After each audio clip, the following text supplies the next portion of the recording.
This is Peter Connor.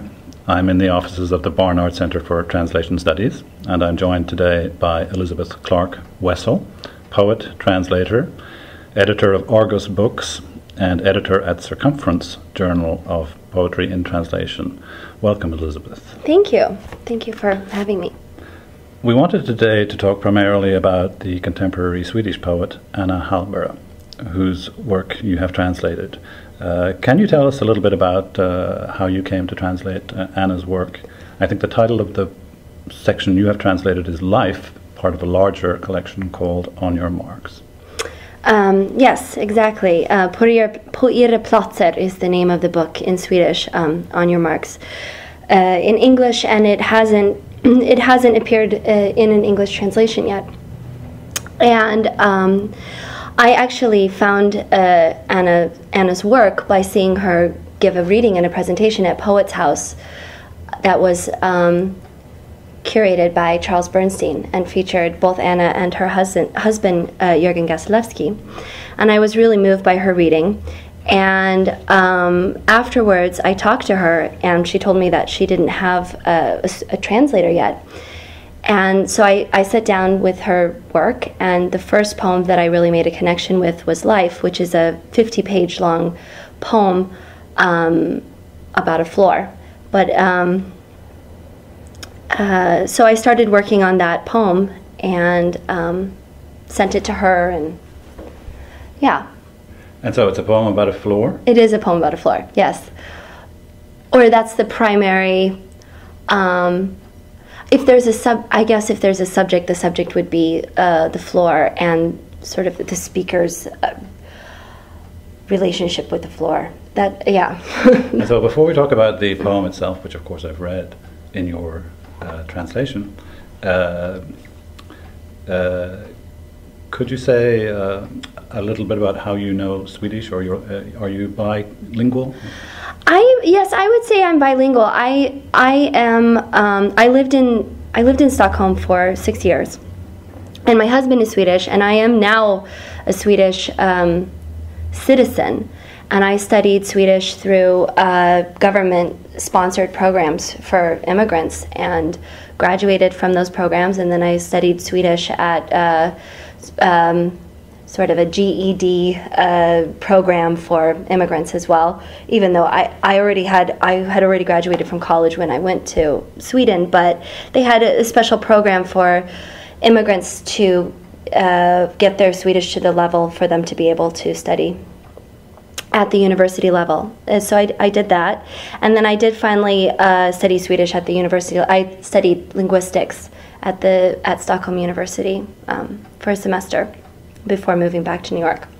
So so I've studied Swedish for 6 years, but it's very difficult to say, and I've worked also as a translator, as a professional translator, for different types of commercial projects, but it's hard to say whether or not I'm bilingual. I mean, I'm definitely bilingual. I'm not sure I'm completely fluent. And you're to some extent bicultural, having lived in that country. Yes. And that might have been helpful for Life, because there's something one could say particularly Swedish about this poem. I wouldn't attempt to characterize what that is, but there are references to the family Eriksson smell, for example, or to towns in Sweden. And even the floor itself is described as a specifically Swedish floor, as yes. opposed to other types of floor yes. that might be Icelandic. Yeah, I mean, I think she also mentions the American South as another region that she just sort of, it's not from the American South, it's from Sweden, and there's definitely various references throughout to particularly Swedish institutions, the summer house. I think that when she's referencing different kinds of public buildings, I mean, it's a very particular kind of Swedish architecture that she's talking about. And she makes it very clear. I mean, she states clearly that it's a Swedish floor, as you said. So I definitely think that she wants the image of the floor to be as particular as possible, and as much in a place to be placed as much as possible. And of course, that includes the geographical placement, the cultural placement, I think. Yeah. In addition to this, it's, she says, the average Swede's perception of floor. Yes. So it's a Swedish floor viewed within a Swedish perspective. And that perspective, I presume, is evident in the kind of language that she uses, which you have translated, and this is my only access to the language, but maybe you can tell me something about what the Swedish looks and feels like. It is what strikes me reading this poem, and what I find so lovely about it, is how hesitant and tentative and interrogative and conjectural it is. It doesn't at all take possession of the subject, the floor, which it manages rather to bring into being in a very gradual and gentle way. When you were translating from the Swedish, were there particular issues that arose for you with regard to treating that language?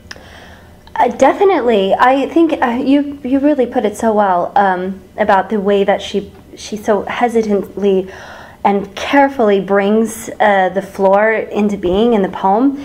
And there is a kind of slippery, hesitant way in which she builds this environment. And one of the things that I had a particular difficulty with is the way that she plays with the pronoun of the speaker in the poem. And that is in the way that she uses in Swedish, for her, she has man, which is sort of like one, du, which is you but singular, ni, which is you but plural, and then also jag, which is I. And three of those options are very difficult to bring into English because the you is,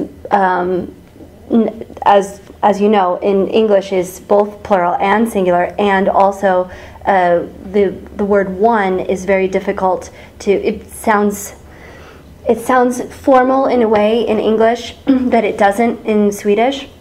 So you would usually, in situations where you would use man in Swedish, you would use you. So this difficulty of having, taking four options and narrowing it down to, or three options and narrowing it down just to one word, takes away some of the really intentional slipperiness of the speaker in the poem and makes it seem, I think, it was difficult to keep the kind of the plurality of, even though it's one mind that seems to be speaking throughout, she's constantly sort of undermining that with her pronouns. And so that was really, the choice of which pronoun to use was an ongoing struggle. And I tried to at least once or twice use one, so at least, even though I couldn't use it as much as she did, I tried to use it at least a few times when it was not as noticeable, just so that it would exist in the poem as an option. The pronouns are remarkable. In your translation, one thing that I felt was that you were using the pronoun you in two senses. That's to say, one would be the direct pronoun you, such that when I read it I felt that I was being addressed, and the poet was speaking to me in the vocative, as it were.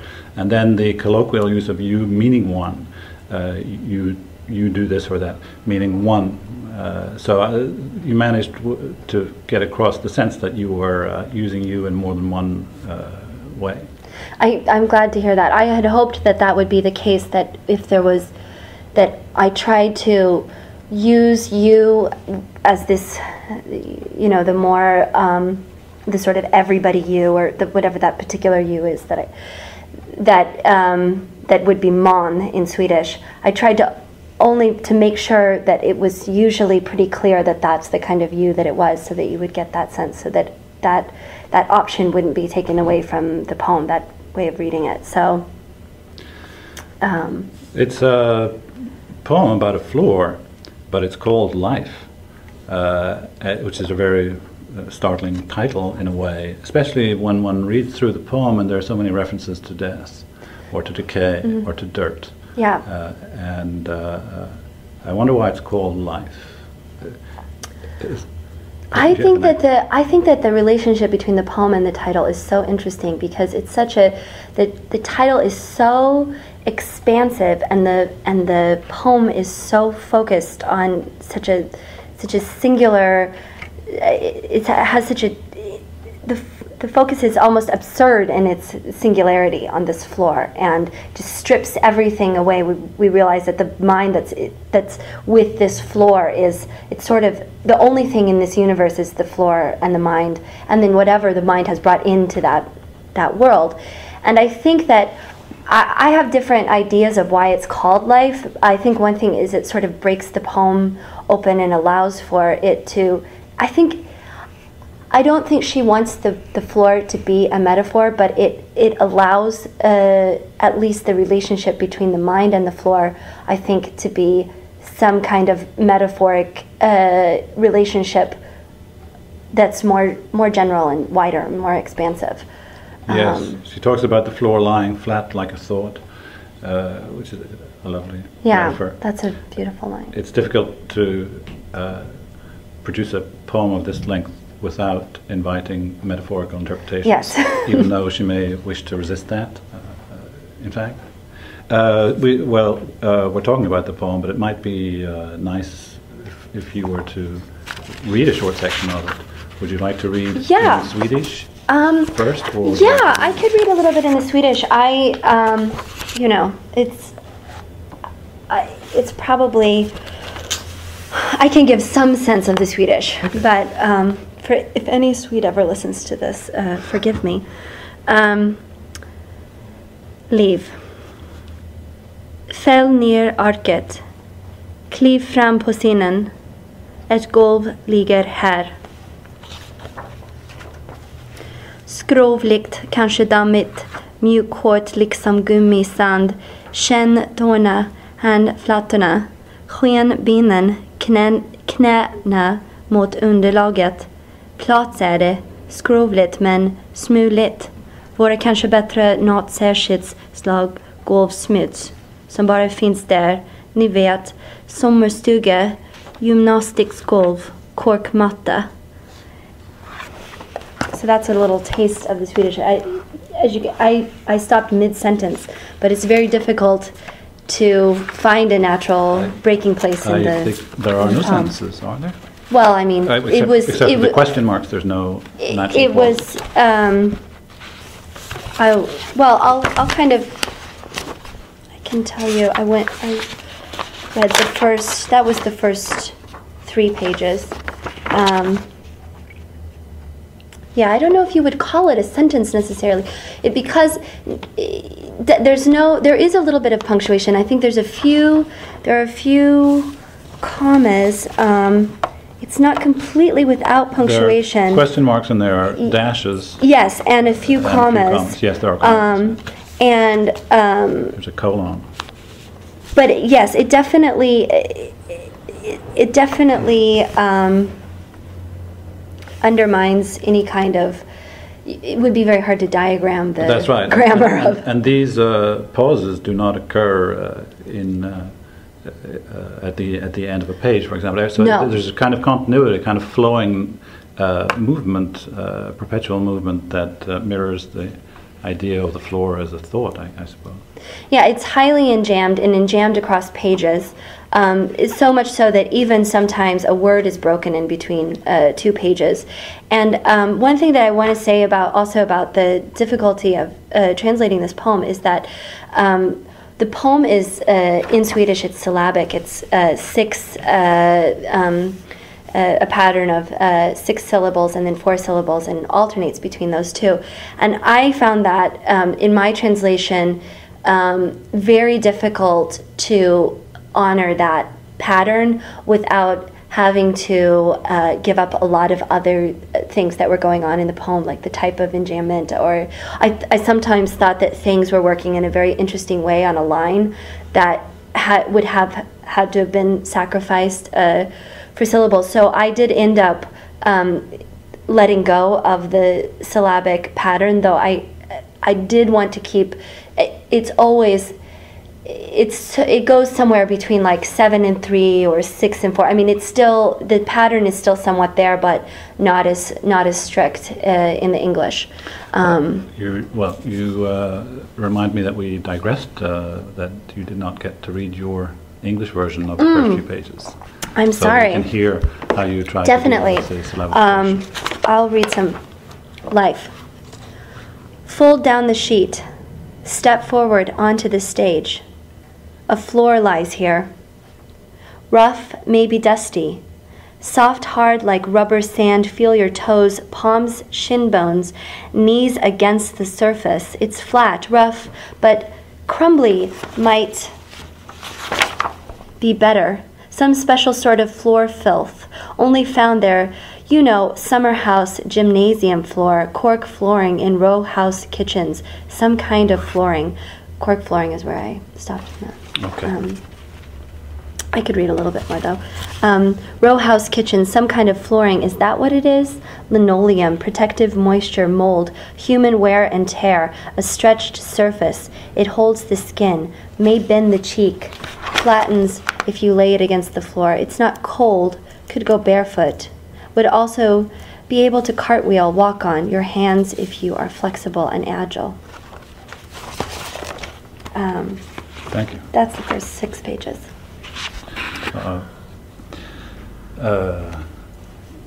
So it's flat, rough, but crumbly might be a better term. I like the way the poetry immediately puts itself into question. Yes. Nothing is sure. It's there's a very searching quality to all of the language, and it goes back and forth. I feel like the diction sometimes, and I hope that this came through in my translation, that it becomes very investigative and almost scientific at certain points, and at other points it really feels like just the internal monologue of a mind, and without any. It's hard to place the diction. It's not overly spoken, but it's not formal either.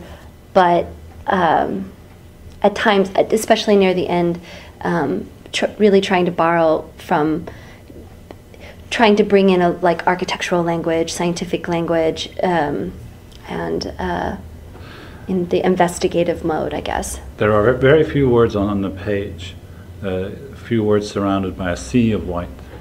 This is the way it is in the original too? Yes, and it's also in italics, which was a conscious choice. And in the original, on your marks, it's in 4 long sections. I'm pretty sure. Yeah, it's 4 long sections, and each of these sections, maybe it's 5. I'm sorry, but each of these sections is indicated with a different kind of typography, and one part even has a visual element, a large square. And Hallberg has worked quite a bit with visual poetry and is very sensitive to the way that the poem interacts with the page and the space. Is this influence an American influence? It's hard to say. I would have to ask her about that. I didn't ask her that, but I know that she's definitely been very influenced by the language poets. So, and I wouldn't be surprised if there's some kind of connection. The group of poets that she is a part of, they've all had kind of an ongoing dialogue with the American language poets. So there's probably But as I mentioned to you earlier, there's also a history of concrete poetry in Sweden, and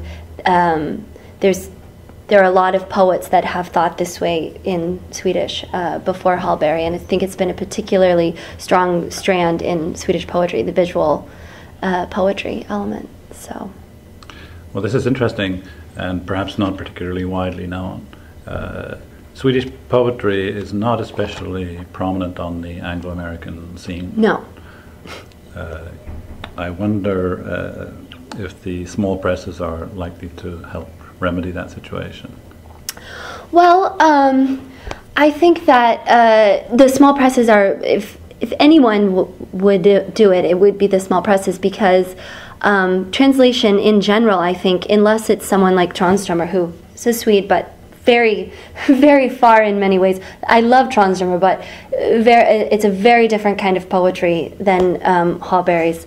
And I think that this more sort of traditional lyric type of poetry is something that maybe larger presses would be interested in. It sort of fulfills our expectations of what translated work should be. And this translated work, I feel like, doesn't quite it doesn't quite fulfill those expectations. It doesn't have this. I think sometimes people, this is a huge generalization, but I do think that people are maybe looking for some kind of wisdom that they can, or some kind of special kind of lyric voice that they want to find in translated poetry. And experimental poetry is usually anti that kind of stance. And I think that there's room for both, and both need to be brought into English. But I think that large presses here are not interested in experimental poetry, even that's originally English. So it's probably going to be small presses that would publish it. And as you know, as I've told you, there is some work, Swedish contemporary work, that is being published by various small presses. Really interesting poet Aase Berg, whose new book just came out this week. So. And that was translated by Johannes Göransson, who's going to be at our Swedish Poetry Today event in April. That's right. It might be a moment just to say who will be at that event. Well, Anna will be there. Yes, Anna will be there. And her partner, Jörgen Gassilewski, who's also a very interesting and well-known established Swedish poet. And like her, they're both, along with being poets, they're both critics and editors and teachers as well. So they're going to be talking about a project that they recently did together. And I think, it's called 32 2011, and it's an anthology of 32 contemporary Swedish poets. And along with the two of them, the translator and poet Johannes Göransson, who is he's a professor at Notre Dame, right? Yeah.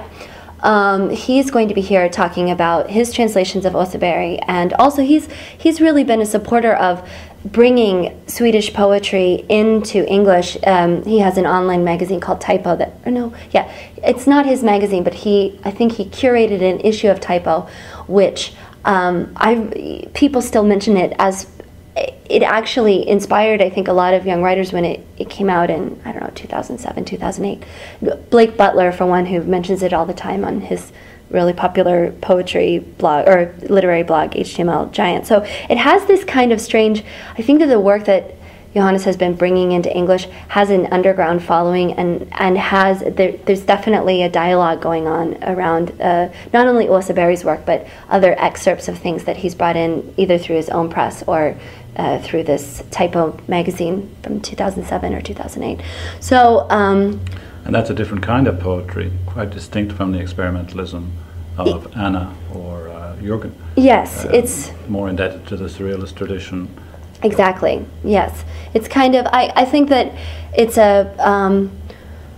I can't say for sure about every single writer that he has brought in or supported, but definitely Aase Berg has a strong. I mean, she is a self-identified surrealist. So, and I think that the other work that he's brought in has had a lot of affinity with that work. So we'll have different poetic voices represented at the event on April 6th. Exactly. And I certainly hope anyone who might be listening will be able to come to that event at Barnard College. You can see the information on our website at www.barnard.edu/translation. Thank you very much for coming in, Elizabeth. Thank you very much for having me.